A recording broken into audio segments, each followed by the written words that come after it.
on their bad side and they'll destroy you. No one would miss me. That's not true. I would. Hey everybody, I just saw the Sonic Frontiers trailer, and I'm gonna be honest, I have no optimism. And this is rare for me, because usually I can go into trailers and take any positive out. And it seems so weird, because this trailer has so many people who are so hopeful for the direction the series is going in, but I cannot count myself among them. I watched the trailer again, trying to figure out why. Why was I feeling this way? And this is unscripted, so I'm just kind of spouting into a mic here, but I feel like... Well, first, let me establish a little bit of background on myself. So I was born in 2001, so I didn't play the adventure games until later. For the most part, I grew up with Boost Sonic. Like, the very first Sonic game that I ever had access to was actually Colors DS. But I played all the Rush games. I played Sonic Unleashed and loved it. I played Colors and loved it. I played Generations and loved it.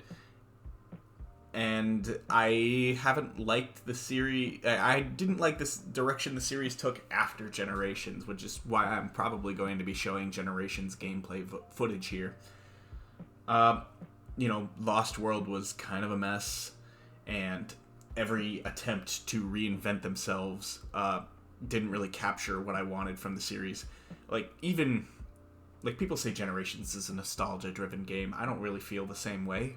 I feel like Generations is the nostalgia for me now, because even though it draws on levels from the series past, it still very much has its own identity, and I feel like that identity is what drew me to 3D Sonic, at least. I've always loved the Rush gameplay for the 2D section.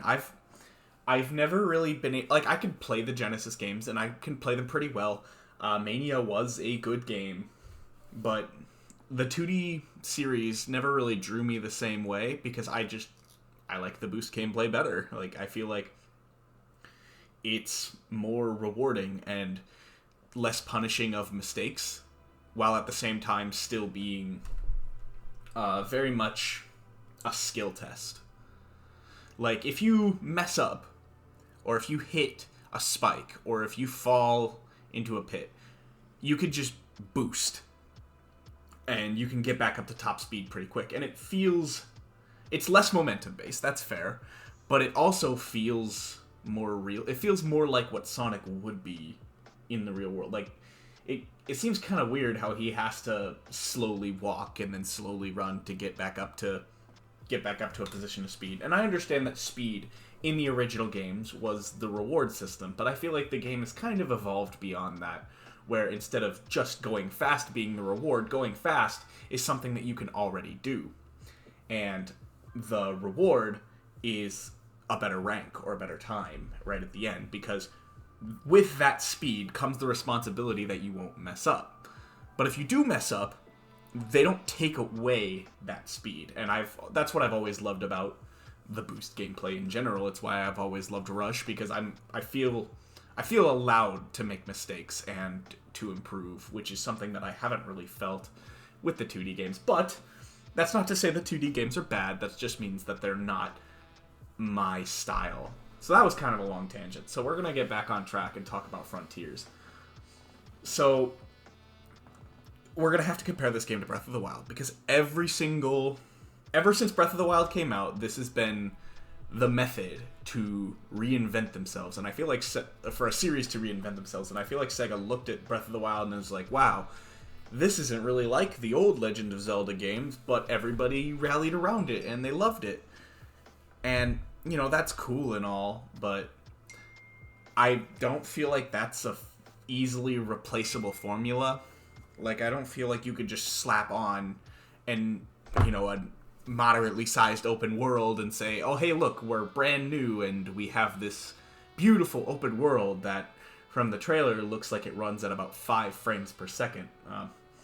Oh, and that's really bad, by the way. If your Sonic game does not perform well, or if it chugs even a little bit, it's going to feel terrible, no matter what you do. Like, with Pokemon's open world, okay, if it chugged from time to time, that was fine for the most part, which that's a whole other discussion. But if your Sonic game does not run at least a locked 30 at all times, you are doing something wrong. And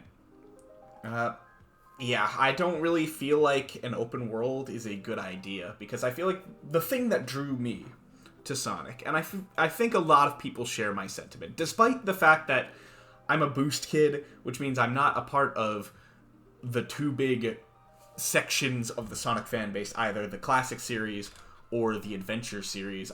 Although I do love those games. I feel like a lot of people are drawn to this one core aspect of Sonic, and that's what's remained consistent throughout the good times and the bad. It's the level design, and the idea that if there's a long or slow section that you don't really like,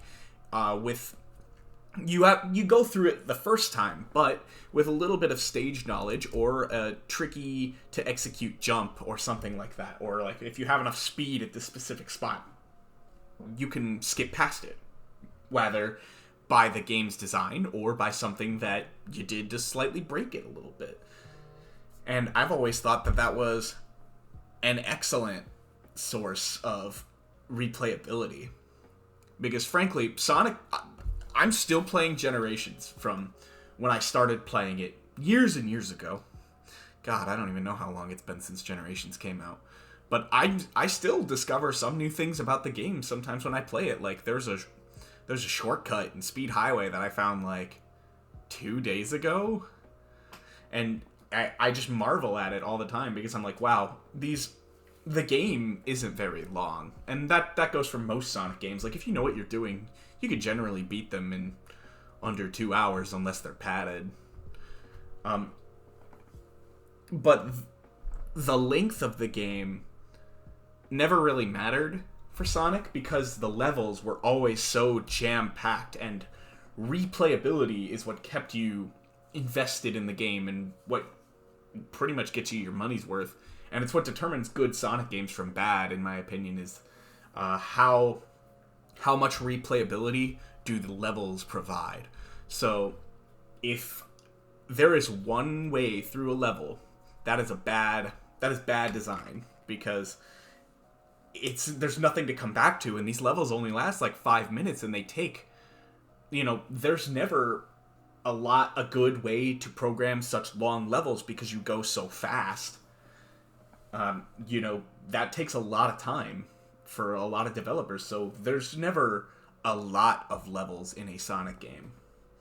But the levels that are there, they make up for it by having the levels that are there be so intricate and well thought out. Like, it's what keeps me personally invested in the series, and I don't feel like that is applicable in an open world. Like, if I know there's some speculation that it's not actually going to be an open world, but come on. Like, you look at the trailer, and on the Steam tag, there's already an open world tag for the preview. Like, this game is obviously designed with the concept of being, we're gonna do a Breath of the Wild style revamp, which I just don't feel like it fits with the series. Like I was talking about with the levels, like, I cannot imagine a type of Sonic that works without levels, like, because the level replayability is what keeps me coming back. If I'm just boosting around a Breath of the Wild world, that might be fun for like 5 minutes. But if it's just one, like, and I imagine there will be like different types of areas and things, but I don't get the same type of enjoyment out of that. Like, I can play open world games and somewhat enjoy them, but I don't feel like that's what I come to Sonic for. Sonic scratches a very specific itch that only a few other types of games could really scratch for me. And it turning into this kind of generic open world that's what scares me. Now, I don't know if that's what the game is gonna be. We're still like 9 months away from it being released, but I don't know if I have the trust in Sega anymore. And I know trusting Sega was always stupid, but, you know, I was a kid once. I had youth, I had optimism, but open world games are really hard to program, and Sonic games are really hard to program. Like, there are a lot of bugs and glitches in Sonic games as it is, with this very linear level design. Well, the level design isn't really linear, it's just the developers always know what paths you can take, which isn't really the same thing because there are multiple paths that you can take. But open world is a totally different beast, and I don't feel like that meshes very well with the Sonic that we have. Like, it just doesn't make a lot of sense to me how you would take the most enjoyable aspect of the game, which is the levels and the level design, and totally change it. And if it was Nintendo, if somebody other than Sega was working on it, I might be a little bit more optimistic. But Sega does not have a great track record with reinventing themselves. They've tried it so many times, and it just never works. Like, even Unleashed, which I loved, got totally eviscerated, you know, when it came out critically, and like, they're not very good with PR, and, you know, Forces was a dud when it came out, and Forces really disappointed me for a lot of reasons. One was that the level design just wasn't as good. You know, there was a lot of just straightforward boosting, which is exactly what I was afraid that boosting would turn into. You know, if people who didn't care about the levels touched the boosting formula, I feel like Sonic Forces is kind of what you would get. But when people say, "Oh man, boost sucks," you know, you're just dashing forward, I don't think that's what they meant. Or, like, Sega always takes the wrong criticism. So, like, when they say, "Oh man, the boost formula and the levels sucked, so levels must suck." Like, no, you've made good games like this before, you're just never consistent. And that's always what's bugged me about Sega for their entire existence. Like, if you go through the history of Sega, they go, "Man, this didn't work. Let's not take the lessons and improve on it. Let's just try something completely different that we're also totally inexperienced at." Even after generations, like, Lost World was something completely different for some reason. Like, I didn't understand that. I still don't understand that. It's really, really hard for me to find optimism in these, you know, open world, like, oh, you look up, like, when the video pans over to this world that Sonic is supposed to be, like, impressed by, and it's like 6 frames. It's like, looks like it's running at like 6 frames per second, and there's no, like, there's a spiral mountain loop thing in it, but it's not. There are no real levels as far as we could see. Or maybe I'm wrong. That's the thing. Maybe this whole video will just be a total, like, "Hi, you're an idiot," and it'll just be like the little map hubs that they had in the adventure games. Or maybe not even little. Maybe it's a big map, but they're still traditional levels, and they're still boost Sonic gameplay. But I don't know. I don't think that that's what we're gonna get, but I would love to be wrong. Like, I would love to totally put my foot in my mouth later and just, you know, look like a total idiot. But I don't feel it. And I just don't feel the hype for this game. Like, and you could hype me pretty easy. When everybody was ripping into the Sword and Shield trailer, I was super excited. And I'm getting a lot of Sword and Shield trailer vibes from the Frontiers trailer, not gonna lie. But, like, it looks like a Sonic 06 trailer.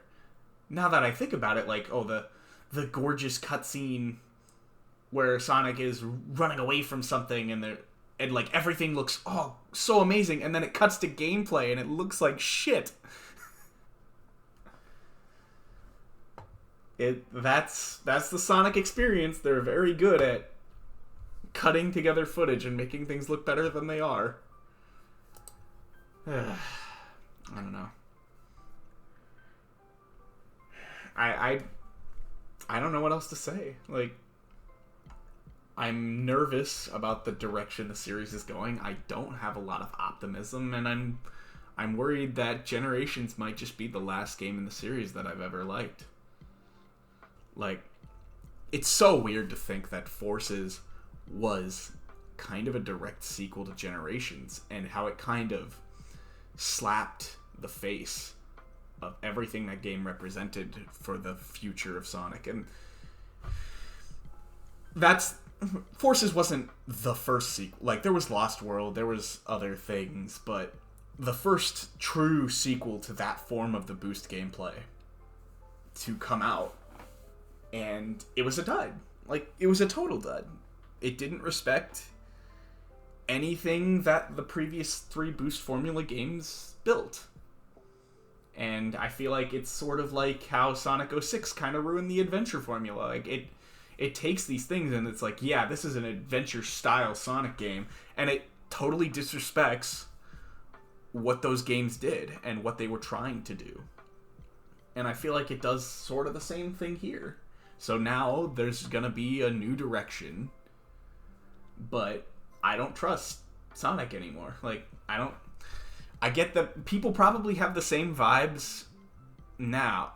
Or I have the same vibes now that people probably had after 06. Because Forces felt like such a personal insult to me. Like, I know that's ridiculous, but Forces honestly felt like a slap in the face to everything that I praised the boost gameplay for. Like, when people said that the boost gameplay is super linear and super boring and you're just boosting forward, and I point to Generations and I point to Unleashed and I say, no, these are really good games where you know, the reaction times and the level design, it's all great and amazing and I love it so much, and I wish you could share this sentiment with me. But then people point to Forces and they're like, see, the boost gameplay was inevitably going to be just this. Just boosting forward through hordes of enemies. That's all it really was. And yeah, that's all Forces was, but that doesn't have to be all that the boost formula provides. And like, I see Sonic have this kind of like data boost thing in the trailer, like around the 24-second mark. And so that leads me to believe that boosting will be there, but I don't think it's gonna be the same without the level design. Like, what are the 2 things that Sonic has always had going for him? It's always been multifaceted level design that allows you to replay stages a bunch of times and it never feels old. And it's had going fast. Those are like the 2 things that have remained mostly consistent for Sonic's history. So I just don't know what happens when you take that away. And I guess I'll leave on that somber note, because at this point I'm just kind of repeating myself, but yeah, I'm nervous. I'll leave you with this, alright? Frontiers. And to anybody who's working on this game, potentially. I highly doubt I'm talking to anyone right now, but take your time. Delay the game as many times as you need to. You must have a vision. I can't see it, but don't listen to me. I don't know what I'm fucking talking about. Just make a good game. Like, and please treat this with care. Because that's all I can really say. Because, you know, I am just one guy who has one opinion on Sonic, and the reason that Sonic is so divisive is because everybody has a different opinion on what Sonic should be. So maybe I should just stop. Maybe I should just stop telling people what Sonic should be and just hope they make a good game. All you gotta do is go fast.